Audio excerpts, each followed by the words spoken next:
छत्रपती संभाजीनगरमध्ये महाराष्ट्र राज्य विद्यार्थी कृती समिती यांच्या माध्यमातून व तसंच कांगणे सर असतील व इतर सर्व विद्यार्थी यांच्या मदतीने इथे खूप मोठं आंदोलन MPSC ची परीक्षा जी ऑनलाईन घेतली जाणार आहे त्याच्या विरोधात आणि महाराष्ट्रामध्ये TET पेपर जो फुटला आणि त्याच्यात भ्रष्टाचार झाला याच्या विरोधात सर्व विद्यार्थी म्हणून इथं आंदोलन करणार आहेत।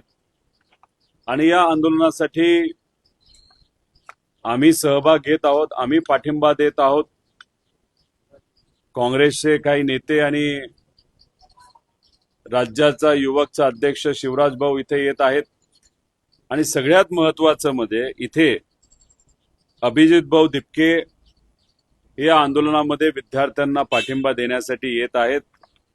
त्याच्याच बरोबर नितेश कराळे गुरुजी हे आज आपल्या या छत्रपती संभाजीनगरमध्ये आलेले आहेत। रविराज भाऊ साबळे व इतरही सर्व सामाजिक व शैक्षणिक काम करणारे कार्यकर्ते या विद्यार्थ्यांना पाठिंबा देण्यासाठी आलेले आहेत आणि विद्यार्थी मोठ्या संख्येने इथं उपस्थित राहणार आहेत।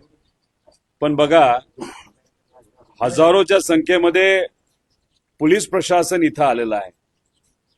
त्याच्याच बरोबर विद्यार्थ्यांना ताब्यात घेण्यासाठी तिथे पोलिसांचे पिंजरे हे ठेवण्यात आलेले आहे। पण शेवटी हे सामान्य परिवारातली जे मुलं मुली आहेत जे स्वतःच्या हक्कासाठी आणि पेपर फुटीमध्ये जो भ्रष्टाचार होतो, MPSC मध्ये येत्या काळामध्ये ऑनलाईन परीक्षा घेतल्यामुळे त्यात भ्रष्टाचार जो होणार आहे आणि TET परीक्षेमध्ये सुद्धा जो भ्रष्टाचार त्या ठिकाणी झालेला आहे व त्याच्याच बरोबर अभिजित भाऊ नीट परीक्षेसाठी लढत आहेत, त्या नीट विद्यार्थ्यांना सुद्धा पाठिंबा देण्यासाठी इथं सर्वजण आलेलो आहोत।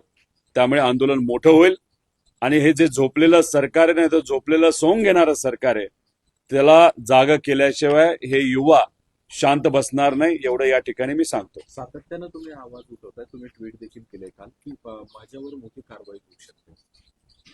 काय या सरकारच्या विरोधात जे कोणी लढत आलेले आहेत त्यांच्यावर कुठली ना कुठली तरी कारवाई हे सरकार करतच आलेलं आहे। मी काम करत असताना मी आधी व्यावसायिक क्षेत्रामध्ये आलो, नंतर राजकारणात आलो। राजकारणामध्ये आजचे अनेक नेते आपल्याला बघायला मिळतात, ते आधी राजकारणात आले नंतर व्यवसायामध्ये गेलेले आहेत। खूप खोलात कोणाच्याच तिथं मी जाणार नाही। व्यवसाय करत असताना राजकारण पण मी तिथं करत असल्यामुळे कधी कधी आम्हाला जे काही कळतंय, माझा आवाज दाबण्यासाठी कदाचित माझ्या काही कंपनीवर तिथं कारवाई सुद्धा तिथं केली जाऊ शकते। याच्या आधी EDची कारवाई झाली, एक्साईजची कारवाई झाली, इन्कम टॅक्सची कारवाई झाली, पोल्युशनची कारवाई झाली। अशाच बऱ्याच कारवाई करून सुद्धा मी विचाराची साथ सोडली नाही, लोकांची साथ सोडली नाही। म्हणून मला काही लोकांकडनं जे कळलं, काही प्रमाणात माझ्या एखाद्या दुसऱ्या युनिटवर मुद्दामून माझा आवाज दाबण्यासाठी कारवाई केली जाऊ शकते, जे कळलं ते मी व्यक्त झालो। पण किती काय झालं, लोकांची साथ असल्यामुळे लोकांबरोबर मी राहणार आणि लोक हे नक्कीच चांगल्या विचाराने आम्हाला सुद्धा तिथं या लढ्यामध्ये ताकद देतील असा विश्वास वाटतो। मुंबईत सगळीकडे पाऊस पडतोय, मिसिंग रोड जो आता नवीन झालाय तो तिथेही दरड कोसळली, तिथेही सगळी आता मुंबई पुणे वाहतूक बंद झाली। खरं तर मिसिंग लिंकच्या बाबतीत बोलायचं झालं तर काही दिवसांपूर्वी आपले जे मुख्यमंत्री साहेब आहेत त्यांनी एक स्टेटमेंट केलं होतं, जे खड्डे पडलेत ते आम्ही ड्युरेबिलिटी टेस्ट करतोय। म्हणजे खड्डे पडल्यानंतर रस्ता नीट आहे का नाही, ड्युरेबल आहे का नाही हे आम्ही बघत आहोत। आणि त्यामुळे खड्डे पडतायत ना, ती चांगली गोष्ट आहे। एखादा भ्रष्टाचार, जर चुकीचा व्यवहार एखाद्या कॉन्ट्रॅक्टमध्ये नाही तर एखाद्या कामामध्ये झाला असेल तर गोंडस शब्दामध्ये ड्युरेबिलिटी टेस्ट हे पुढे केलं आणि मुख्यमंत्री साहेबांनी त्याच्यावर पडदा टाकण्याचा प्रयत्न केला। आता मिसिंग लिंकमध्ये जे दरड कोसळलेली आहे, आतून फार धबधब्यासारखं तिथं पाणी पडत आहे, मग असंच म्हणावं लागेल की हा धबधबा नाही तर दरड कोसळणं, याच्यातून सुद्धा सरकार कुठेतरी ड्युरेबिलिटी टेस्ट करते आपल्याला म्हणावं लागेल. काय झालंय, मिसिंग लिंक आहे ना, याच्यातून विकास मिसिंग आहे आणि कुठे ना कुठेतरी करप्शन आणि भ्रष्टाचार याला लिंक झालेला आपण सर्वजण तिथं बघू शकतो. आणि याच्यातच अजून विकासाबरोबर काय मिसिंग आहे, तर सामान्य लोकांची सेफ्टी नाही तर सुरक्षता या गोष्टीतून तिथं मिसिंग आहे. मुंबईमध्ये आता आपण जर बघितलं तर एका दिवसामध्ये 12 लोक काल मृत्युमुखी पडलेली आहेत. आणि याच्यात सरकारमध्ये असणारे काही नेते म्हणतात एक जी बिल्डिंग पडली ती अनधिकृत होती.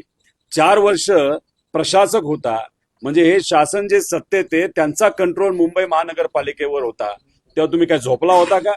आणि मग आता एखादी घटना घडली तर तुम्ही म्हणता अनधिकृत आहे. खरं तर तुमचं जे सरकार आहे तेच कुठेतरी अनधिकृत आहे असं आपल्याला तिथं म्हणावं लागेल. दुसरं, काही दिवसांपूर्वी एक मुलगा तिथं झाड पडून वारला आणि एक माणूस त्या मॅन होलमध्ये पडून मृत्युमुखी पडला. तिथं मुंबईचे बीजेपीचे अध्यक्ष साटमभाऊ हे हसत हसत त्या लोकांची चेष्टा करतायत, म्हणजे गरिबाची चेष्टा हे सरकार करते असं आपल्याला म्हणावं लागेल. अभिजित हो, तुम्ही आलो.